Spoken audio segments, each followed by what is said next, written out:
Bab 217, Keputusan dibuat. Diunggah oleh Baca Suara. Jangan lupa like dan subscribe, agar kami makin semangat upload lebih banyak. TESSIAERALITH. Darfus melangkah di sampingku, buku-buku jarinya memutih karena mencengkeram kapak rangkapnya untuk hidup tercinta. Senyum sombong yang selalu dikenakannya tidak terlihat, digantikan oleh alis berkerut dan rahang yang menegang. Ini tidak terlihat bagus, Tessia. Aku melihat dari balik pundakku untuk melihat Stannard dan Caria, dan 200 prajurit aneh yang membentuk unitku bersama dengan regu-regu kain perca dari pasukan elf yang telah ditempatkan di bawah komandarku. Di antara mereka ada elf sipil yang hanya mengenakan kain atau celemek kulit untuk perlindungan serta logam tipis apapun yang bisa mereka temukan dan ikatkan. Inilah orang-orang yang tinggal di belakang untuk melindungi rumah mereka dan orang-orang yang mereka cintai yang melarikan diri. Masing-masing dari mereka mengenakan ekspresi suram. Para prajurit mencengkeram senjata mereka sementara warga sipil dengan cemas mengepalkan pisau dapur dan peralatan berkebun mereka, ketika deretan terus berbaris semakin keras. Kota elf yang dulunya ramai di belakang kami sudah lama dievakuasi, tetapi kami tahu dengan banyak anak dan tetua di antara mereka, jika kami melarikan diri di sini, jika kami tidak bisa bertahan cukup lama, mereka semua akan mati. Ini bukan masalah melindungi kota yang ditinggalkan di pinggiran kota, pertempuran ini akan menentukan momentum dalam perjuangan untuk Eleanor. Jantungku berdegup kencang di dadaku dan lututku terasa lemas. Tidak peduli seberapa kuat kor mana saya, tidak peduli seberapa banyak saya telah melatih, saya tidak merasakan apa-apa selain ketakutan pada saat ini. Namun, saya tidak bisa menunjukkannya. Saya tidak akan. Karena itu, moral setiap orang di belakang saya, mengandalkan kekuatan saya tidak hanya sebagai penyihir dan pejuang tetapi sebagai seorang pemimpin, akan runtuh. Menahan perasaanku, mengenakan topeng kepercayaan diri dan kekuatan, ini adalah bebanku. Aku menyulap angin untuk membawa suaraku saat aku menghunuskan pedangku. Memproyeksikan gelombang mana, tidak hanya untuk menyampaikan kekuatan kepada bawahan saya tetapi juga untuk meyakinkan diri sendiri, saya berbicara. Kalian semua tahu tentang laporan yang kami terima beberapa jam yang lalu. Anda semua tahu mengapa kami bergegas ke sini tanpa istirahat. Petik 2. Saya berbalik untuk menghadapi sekutu saya meskipun takut meninggalkan punggung terbuka untuk tentara mendekat. Kami di sini karena pasukan Alakrian mendekati kerajaan Eleanor. Tidak semua orang di sini dapat menyebut tanah ini, rumah, tetapi di belakang kami adalah anak-anak dan orang tua, yang melarikan diri demi kehidupan mereka setelah dipaksa meninggalkan satu-satunya rumah mereka. Musuh yang berbaris ke arah kita sekarang akan membunuh mereka dan mengambil alih Eleanor, dan jika mereka berhasil, Sapin akan menjadi yang berikutnya. Petik 2. Bisikan konsensus terdengar di seluruh kerumunan. Jumlah kami sedikit, tapi aku, untuk satu orang, merasa terhormat menjadi garis pertahanan pertama untuk mencegah hal itu terjadi, kataku, mengangkat suaraku sedikit lebih keras. Lance Aya, bersama dengan setiap elf berbadan sehat, sedang berbaris di sini untuk membantu kita saat kita berbicara, tetapi pertanyaannya adalah ini. Aku mengangkat pedangku. Maukah kamu bergabung denganku dalam tidak hanya bertarung dalam pertempuran ini, tetapi melindungi yang lemah dan tak berdaya dari Alakrian? Hanya ada nafas kesunyian di mana aku takut jantungku berdebar kencang akan didengar oleh semua prajurit di depanku sampai raungan sorakan dan teriakan perang bergema. Atas sinyal saya, garis pertahanan terbentuk di sekitar saya dan sisa pasukan jarak jauh saya. Penipu, pemanah, siapkan senjatamu. Tumpukan firasat, detak, detak, detak, prajurit Alakrian berbaris semakin keras dalam tabir tebal kabut dan pepohonan di antara kami. Aku mengarahkan pedangku ke depan. Siapkan seranganmu. Dengan indera tinggi dan keakraban dengan hutan Elsire, aku tahu daripada melihat ketika barisan depan musuh datang dalam jangkauan. Aku menodongkan senjataku, mengirimkan baut angin kental. Api. Sederet warna menghiasi garis pandang saya. Busur petir, bila angin, ledakan api, dan pecahan tajam bumi terbang menuju musuh bersama puluhan panah. Aku mengacungkan pedangku untuk dilihat semua orang sebelum memberi tanda mantra lain dan baja runcing. Api. Voli warna lain menghujani musuh, sebagian besar masih dikaburkan oleh lingkungan hutan. Simmers cahaya berbentuk seperti perisai dan dinding dibelokkan atau bahkan menyerap serangan kami, tapi itu bukan satu-satunya masalah. Pohon-pohon tebal dan cabang menjorok dari hutan Elsire menentang kami. Penerbangan lain. Stannard mengusulkan penuh harap, mencengkeram artefaknya dalam persiapan untuk mantra lain. Mantra dan panah berderet tidak akan memenangkan pertempuran ini. Aku menoleh ke Vedic, yang bertanggung jawab di garis depan. Perintahkan prajurit dan augmenter untuk memutuskan garis mereka bagi kita semua. Dengan anggukan, peri berbalut baja mengangkat perisainya dan berlari ke depan, menyampaikan dekritku. Tentara gagah dalam baju besi dan kulit besi menyulut inti mereka dan menyerbu maju ke pertempuran di mana jumlah kami jauh lebih banyak. Mereka lenyap dari pandangan ke kabut tebal, tetapi aku masih bisa mendengar suara guntur dari muatan sihir mereka. Memperkuat bukan hanya dengan senjata dan tubuh tetapi juga kehendak saya memandang Stannard, Darfus, dan Caria, teman-teman terdekat saya, dan para pembantu yang paling terpercaya. Tak satu pun dari kami yang mengatakan sepatah kata pun, tetapi dengan waktu kami dihabiskan dalam pertempuran, tatapan kami sejak lama berbicara banyak satu sama lain dan kami semua tampaknya mengatakan hal yang sama. Ayo keluar dari ini hidup-hidup. Aku meraih kalung yang diberikan Arthur di leherku. Saya tidak boleh menangis. Mencium liontin itu, aku memasukkannya ke dalam jubahku, bersumpah untuk menyimpannya, dan janji kami, aman. Mencapai jauh ke dalam perutku, aku menjerit serak. Mengisi daya. ALBANTHKELRIS. Kapten, sebuah suara khawatir terdengar dari sisiku. Mencungkil mataku dari gerombolan binatang itu perlahan-lahan mendapatkan tanah, dikaburkan oleh selimut debu, aku menatap asisten saya. Apa itu?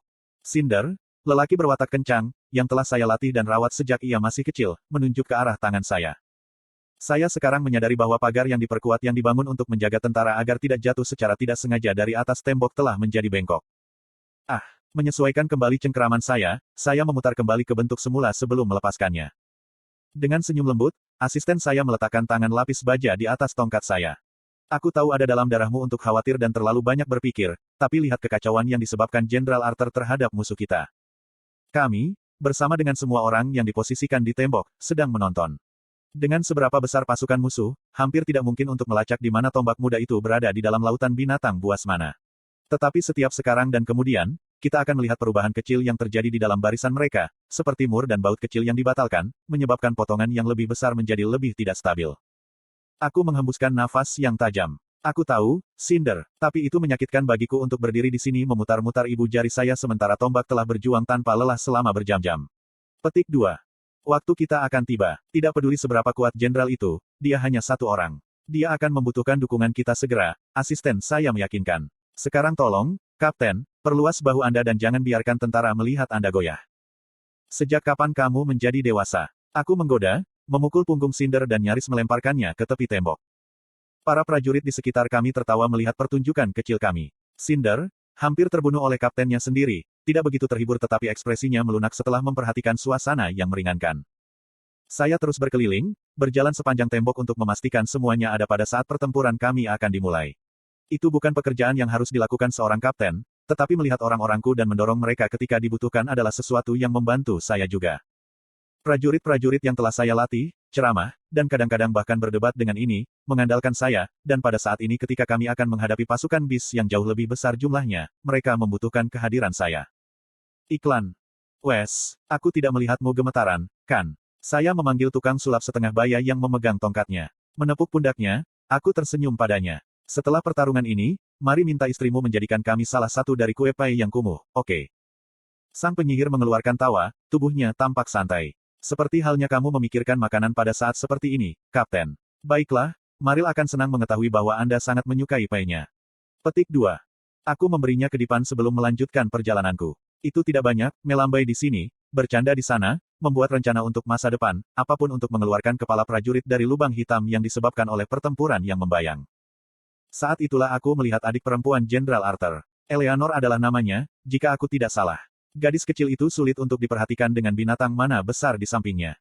Stella, prajurit yang telah saya tugaskan kepadanya, tidak terlihat dimanapun, digantikan oleh pemanah berambut gelap dengan mata yang cerah. Dia sepertinya mengajarinya dasar-dasar menembak dari tempat yang lebih tinggi. Miss Lewin, sapa saya. Apa yang terjadi dengan prajurit yang telah aku tugaskan padamu? Gadis kecil itu menegang menjadi penghormatan yang agak kikuk. Ah iya, halo Kapten. Petik 2. Alban, saya tersenyum sebelum berbalik ke wanita yang mengajarnya. Dan Anda? Wanita bermata tajam itu memberi hormat dengan anggun. Helen Short, Kapten. Saya minta maaf atas kebingungan ini. Saya adalah instruktur lama ini, jadi saya membebaskan Stella dari tugasnya untuk menjaganya. Petik 2. Aku mengerti, aku tersenyum. Saya merasa lega bahwa adik perempuan jenderal itu bukan yang mengangkat pelindungnya. Kalau begitu, aku akan meninggalkannya untukmu. Iya Pak, katanya, penuh percaya diri. Miss Lewin, aku berbalik untuk menghadapi gerombolan binatang yang mendekat yang tampaknya semakin besar dari yang aku bayangkan. Apakah kamu masih merasa kesal karena membantu kami bahkan setelah melihat itu? Iya, ekspresi gadis kecil itu mengeras saat dia mencengkeram busurnya yang rumit. Saudaraku berkelahi di luar sana dengan hanya Sylvie yang membantunya. Paling tidak yang bisa saya lakukan dengan semua pelatihan yang saya dapatkan adalah membantunya dan orang tua saya, yang ada di sini juga. Petik 2. Dia tidak mungkin lebih tua dari 12 atau 13 tahun, namun disinilah dia, dengan sedikit kepolosan dan masa muda yang tersisa. Saya ingin bertanya apakah orang tuanya tahu dia ada di sini dan apakah mereka akan menyetujuinya, tetapi itu bukan tempat saya untuk melakukannya. Memberi dia dan pemanah memberi hormat pada Helen, aku melanjutkan perjalananku sampai aku melihat seorang kurir berlari ke arahku. Melihat betapa kerasnya dia bernapas, orang akan berpikir bahwa dia telah memanjat seluruh ketinggian tembok dengan tangannya yang telanjang. Utusan itu menundukkan kepalanya sebelum berbicara kepada saya. Kapten Senior Trodius telah meminta pertemuan dan segera meminta kehadiranmu. Mengerti. Terima kasih, jawab saya sebelum langsung menuju ke tenda utama. Pada saat saya tiba, Kapten Jesmia meninggalkan tenda dengan ekspresi agak masam. Dia menabrak bahuku sambil menggumamkan serangkaian kutukan di bawah napasnya. Kapten Jesmia, aku berseru, meraih lengan Kapten. Kapten berambut pirang itu berputar, tangannya yang bebas sudah memegang pedang sebelum menyadari siapa aku. Kapten Alban, dia hampir meludah sambil menyarungkan pedangnya. Terkejut dengan racunnya, saya bertanya kepadanya apa yang sedang terjadi, hanya baginya untuk mengangkat bahu saya dengan dingin. Tanya Trodius, desisnya sebelum melangkah pergi. Saya membuka pintu masuk ke tenda untuk melihat Kapten Trodius sedang mengerjakan beberapa dokumen dalam posisi mengerikan yang selalu dia miliki. Kapten tahu saya ada di sini, tetapi ia melanjutkan pekerjaannya seolah-olah membuat pernyataan. Ini berlangsung selama beberapa menit sebelum saya tidak bisa menunggu lebih lama lagi dan berdeham. Kapten Senior. Jari yang terangkat memotongku. Pria itu bahkan tidak melihat ke arahku sampai dia akhirnya menyelesaikan apapun yang sedang dia lakukan, terlepas dari kenyataan bahwa dia telah mengirim seorang utusan untuk pertemuan mendesak ini. Akhirnya, setelah dengan hati-hati memasukkan kertas-kertasnya menjadi 3 tumpukan, dia mendongak dan menatapku. Kapten Alban. Pak, aku memberi hormat, armorku berdering keras. Suruh pasukan jarak dekatmu bersiap untuk berbaris, katanya. Mereka akan menghadapi gerombolan binatang buas dalam istilah yang kita tentukan. Permisi, aku bertanya, bingung. Maafkan saya, Kapten Senior, tetapi menurut pemahaman saya bahwa pasukan jarak dekat akan memasuki pertempuran hanya setelah kita memikat mayoritas gerombolan binatang buas ke dalam perangkap yang kita miliki. Kapten Alban, Kapten Senior itu memotong lagi. Apakah Anda tahu berapa banyak sumber daya yang kami keluarkan untuk menggali lorong bawah tanah untuk divisi perintis kami untuk menjelajahi bis Glades dengan aman?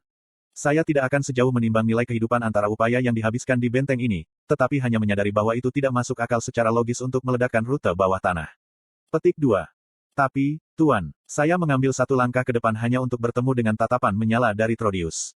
Mengambil langkah mundur, saya melanjutkan. Dengan rencana Jenderal Arthur, kita akan dapat melumpuhkan mayoritas gerombolan binatang buas.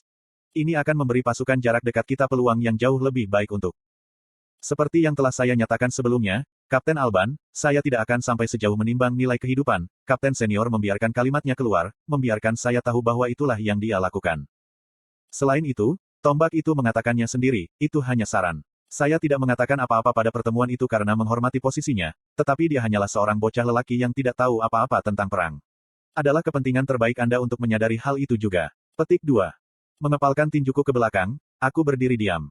Trodius mengambil kesunyian sebagai jawaban saya dan memberi saya senyum palsu yang tampaknya bekerja dengan baik dengan orang-orang yang tidak benar-benar mengenalnya.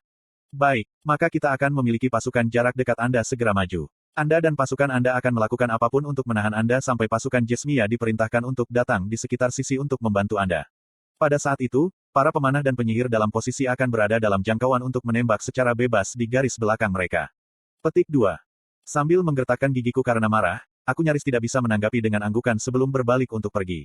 Tiba-tiba, suasana hati Jesmia kembali ketika kami bertemu satu sama lain tampak terlalu menyenangkan setelah mendengar percakapan ini. Oh, dan Kapten Alban. Seru Kapten Senior. Aku menyadari bahwa melalui ini, jumlah kematian akan lebih tinggi, tetapi tahu bahwa kemenangan kita akan jauh lebih besar karena menjaga benteng vital ini tetap berdiri setelah semua ini. Arthur Leywyn. Arthur. Pandanganku bergeser dari tembok, nyaris tak terlihat di atas debu yang menggantung di udara, kembali ke pandangan tentara Alakrian di dalam hutan. Arthur, suara Sylvie terdengar lebih keras. Aku tidak tahu, bentakku. Aku tidak tahu harus berbuat apa, Sylvie. Peran saya adalah tetap di sini, untuk membantu pasukan tembok mengalahkan gerombolan binatang buas ini. Bahkan jika semua ini hanyalah pengalih perhatian, keluarga saya dan tanduk kembar masih ada di sini. Bagaimana jika sesuatu terjadi pada salah satu dari mereka setelah saya pergi? Di sisi lain, bagaimana jika Tess dalam bahaya? Dengan begitu banyak elf yang ditempatkan di sekitar Sapin, hampir mustahil bagi Eleanor untuk bertahan dengan baik melawan pasukan sebesar itu. Aku tahu itu keputusan yang sulit, jawabnya, suaranya yang menenangkanku sedikit. Yakinlah bahwa aku akan mendukung pilihan apapun yang kamu buat. Roda gigi di otakku berputar tanpa lelah saat aku berdebat. Setelah emosi saya sedikit berkurang, sisi logis saya melangkah masuk. Ini meyakinkan saya bahwa jebakan sudah ditetapkan untuk gerombolan binatang begitu mereka sampai ke dinding akan sangat menurunkan kemungkinan pasukan jarak dekat terbunuh dalam pertempuran, apalagi yang terampil augmenter seperti ayah saya. Ditekan untuk waktu ketika gerombolan binatang buas dan pasukan Alakrian maju tanpa henti menuju tujuan mereka, saya membuat keputusan. Sylvie, kita akan pergi ke hutan Elsire. Petik 2.